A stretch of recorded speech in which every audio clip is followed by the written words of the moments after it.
I want to start with a date, 1848. That year, a 39-year-old congressman from Illinois visited Niagara Falls on his way home from a speaking tour in New England. He was not yet president. He was not yet famous. He was not yet the face on the $5 bill. He was a lanky, awkward lawyer from the frontier who had served a single, unremarkable term in the House of Representatives. And most people who saw him walk past on the street probably forgot him by the next morning. But Abraham Lincoln sat down that September, somewhere between the 25th and the 30th, and wrote something in his private notes that would take me months to fully understand. He wrote about the power of Niagara Falls to call up what he called the indefinite past. He mentioned Columbus, Moses, Adam. He traced an arc through all of human memory, listing the great anchors of Western civilization one by one. And then, almost in passing, sandwiched between the biblical and the geological, he wrote this: "The eyes of that species of extinct giants, whose bones fill the mounds of America, have gazed on Niagara as ours do now. That species of extinct giants, whose bones fill the mounds of America." I want you to read those words again, in your mind. Not legends, not folklore, not the language of myth or metaphor. Lincoln used the word species. He used the word fill. He wrote it with the easy confidence of someone referencing common knowledge, the way you might mention that rivers flow to the sea, no hedging, no qualification, just a flat. A casual statement that the mounds of America contain the bones of an extinct race of giants, and that these giants were as real as the mammoth and the mastodon he mentioned in the very next sentence. For most of my life, I did what you probably did. I assumed this was metaphor, poetry, a rhetorical flourish from a man known for his extraordinary facility with language. Then I started reading the newspapers from his era, the ones that are still archived in the Library of Congress digital collection, in the Chronicling America database, the ones you can pull up yourself if you know where to look. And once I started reading them, I could not stop, because there were hundreds of them. This is the beginning of something I have been researching for a long time. What follows is the first piece of a larger investigation, and I want you to have that context. If you stay with me through the rest of this video, I think you will understand why it took me this long to say it out loud. Before we go further, I need to lay the foundation carefully. In Lincoln's time, every educated American knew about the mounds, thousands of earthen structures dotting the landscape from the Ohio River Valley to the Gulf Coast, from Wisconsin to Alabama, from the Appalachians to the Mississippi Basin. Some were simple burial tumuli, 3 or 4 feet high, easily overlooked. Others were staggering in scale.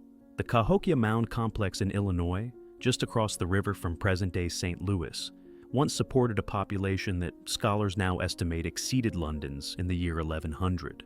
Its central structure, Monk's Mound, stood 100 feet tall and covered 14 acres at its base. That is nearly an acre larger than the Great Pyramid of Giza. Let that land for a moment. On American soil, centuries before Columbus, someone built a structure with a larger footprint than the pyramids. These were not primitive dirt piles. The geometry was precise. The drainage was engineered. The orientation in many cases aligned with astronomical events.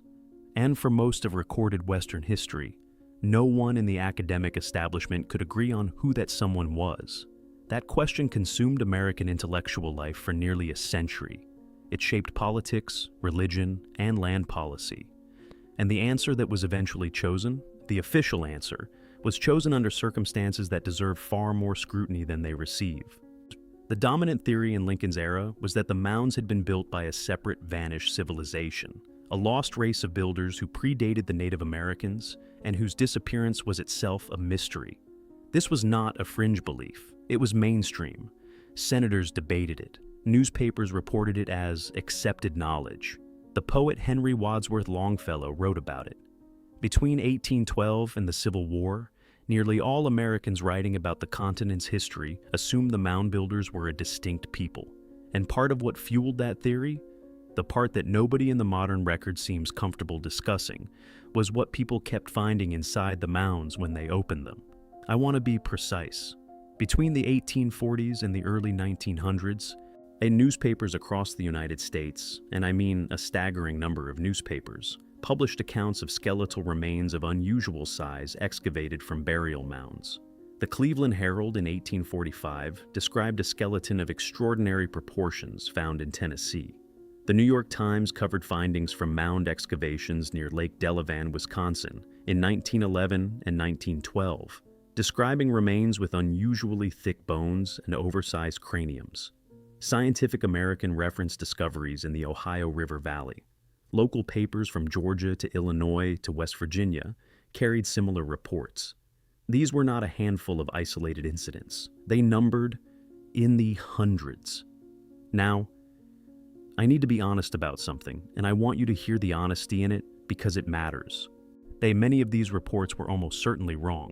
Some were outright fabrications. The 19th century was an era of sensational journalism, before professional archaeology existed in any form we would recognize, before standardized measurement, before peer review, before photography could verify a claim, before publication. Reporters exaggerated because exaggeration sold papers. Excavators miscounted because they were farmers, not scientists. Amateurs confused the bones of mastodons with human remains, because they had never seen either before.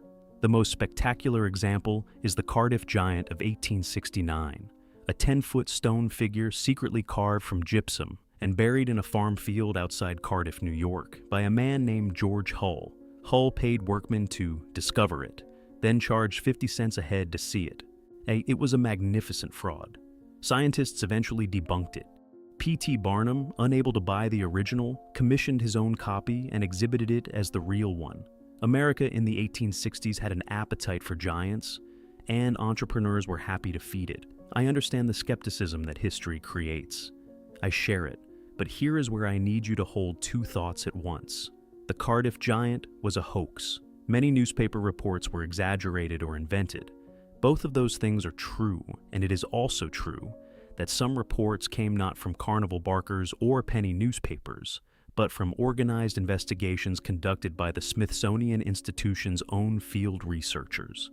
The Bureau of Ethnology's 5th annual report, published in 1884, documented findings of unusually large skeletal remains from mounds in Wisconsin, Illinois, West Virginia, North Carolina, and Georgia. These were internal institutional records, not newspaper headlines. And this is where the story changes shape entirely. In 1879, the United States Congress established the Bureau of Ethnology under the Smithsonian Institution. Its founding director was Major John Wesley Powell. Powell was a remarkable man by any measure. He had lost his right arm at the Battle of Shiloh during the Civil War. He went on to become the first person of European descent to navigate the full length of the Colorado River through the Grand Canyon.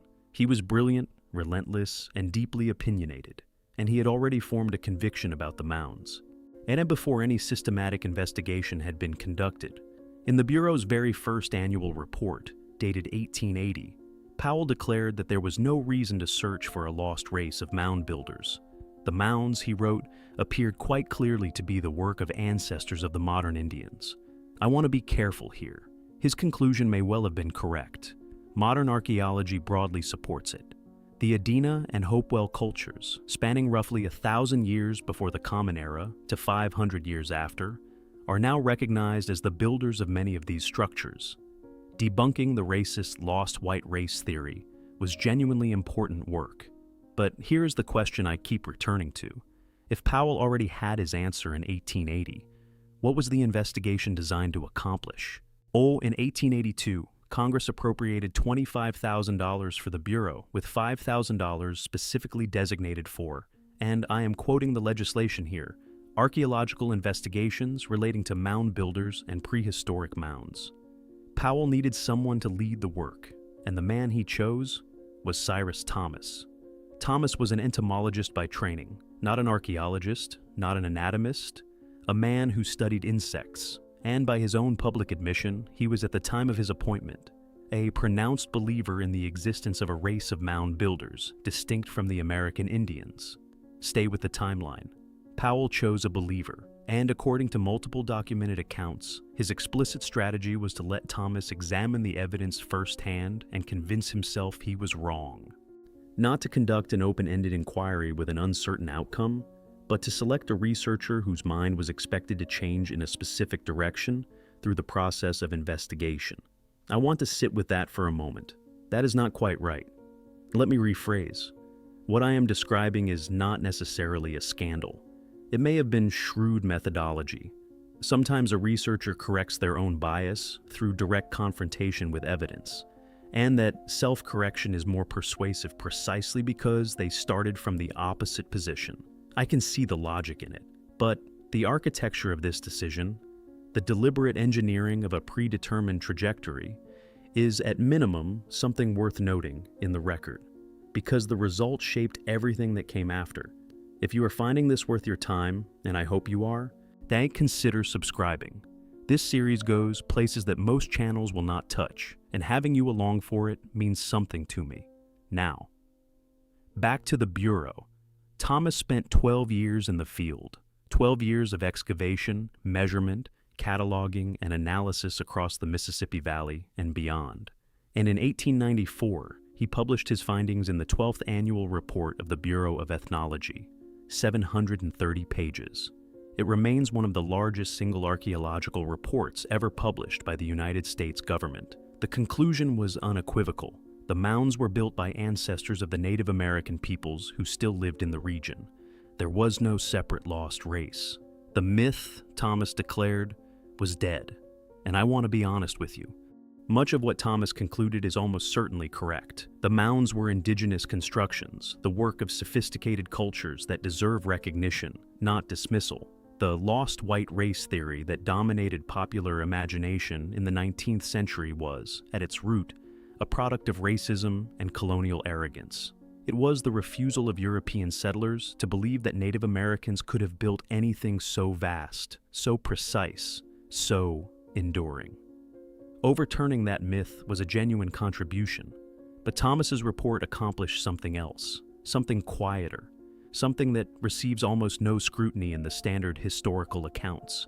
It established an institutional position so definitive that anything contradicting it became, by definition, illegitimate.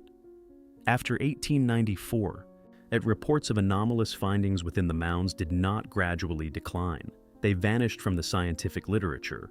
The newspapers kept printing them for a while. Local excavators continued finding things they considered unusual.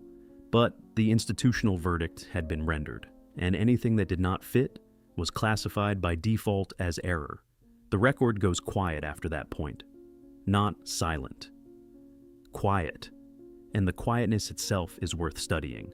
I have been sitting with these questions for months, and they have not resolved. They have only deepened. Because what happened at the Smithsonian over the next 4 decades is not speculation. It is not alternative history. It was investigated by the Washington Post in a major series published in 2023, and it is genuinely difficult material to sit with. In 1903, a Czech-born anthropologist named Ales Hrdlicka became the first curator of physical anthropology at the Smithsonian's United States National Museum. He would hold that position for 38 years until 1941. During that time, he assembled what became the most extensive collection of human skeletal remains in the Western Hemisphere. The Bureau of Ethnology actively encouraged people excavating mounds to send bones to the institution. Before the passage of the Native American Graves Protection and Repatriation Act in 1990, the Smithsonian had collected over 18,000 Native American skeletons.